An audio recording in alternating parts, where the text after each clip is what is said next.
Depuis la cessation des activités de la société Averda au Congo, à Brazzaville tout particulièrement, les comportements relatifs à la gestion des déchets ménagers se sont considérablement détériorés.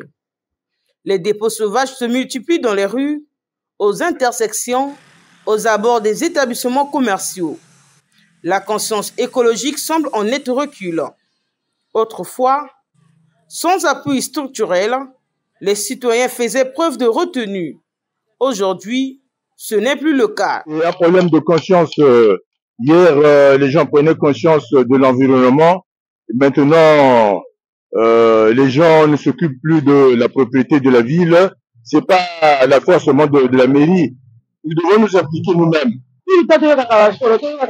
Chaque fois, on est obligé d'humer de mauvaises odeurs. On parle comme si de rien n'était. Donc c'est mieux à l'ongolata à Verdun, on va faire la route quelque part. On va faire une interdiction, on va pouvoir la poubelle là. Même les prostitutions là qui passent dans la parcelle, qui viennent jeter ça ici. Donc pour moi, c'est mieux mettre même la police en civil, quand ils viennent jeter, on va dire, autrement en prison. Là, les gens vont plus jeter. Mais si vous laissez seulement comme ça là, les gens vont toujours continuer. Au quartier Diata, le long du mur de l'ex-Orostom, une portion importante de l'avenue bitumée a été envahie par les déchets. Cette accumulation anarchique a endommagé la chaussée. Chaque jour, j'emprunte cette route. Regardez dans quel état se trouve désormais le goudron. L'eau et les ordures ne font pas bon ménage. La chaleur dégagée par les déchets abîme la chaussée. Voyez vous-même.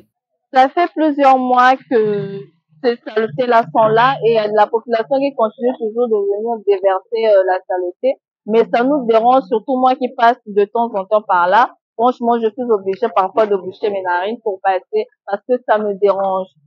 Et c'est vraiment pitoyable de vivre dans cet environnement sale comme ça. Les regards sont désormais tournés vers Al Bayrak Waste Management, la société qui succède à Averda, que les Congolais attendent de voir pleinement à l'œuvre. Jusqu'à présent, on ne voit pas ces gens-là qui sont censés récupérer la saleté. Je ne sais pas le contraire à quel niveau. Eux-mêmes aussi, ces trucs-là, ils sont à quel niveau parce que ces tas de déchets-là, franchement, on doit trouver une solution. Ça nous indispose tellement.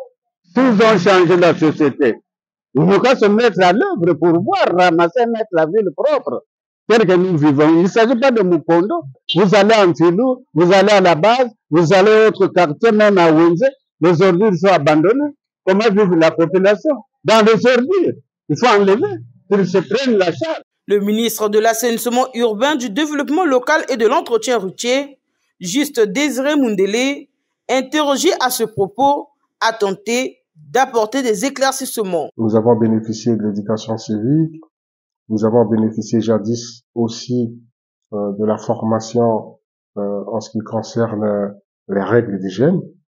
Donc, c'est aussi notre responsabilité en tant qu'acteur public, en tant que gouvernement, de créer les mécanismes de sensibilisation, d'éducation, pourquoi pas, depuis les programmes scolaires, les programmes élémentaires. Ce que nous pouvons dire, c'est de lancer un appel aux populations, de faire l'effort de ne pas déplacer le déchet juste de son périmètre d'habitation à la rue, donc à la surface commune, mais en réalité, on n'a pas réglé le problème.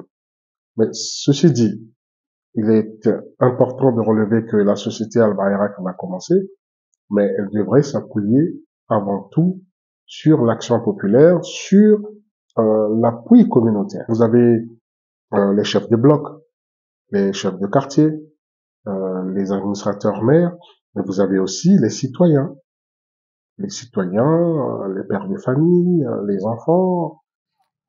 Il est désormais officiel que Al Bayrak est déjà sur le terrain. En attendant sa vitesse de croisière, les populations sont appelées à respecter les règles d'hygiène et préserver l'environnement en évitant de transformer les artères des villes en dépotoirs.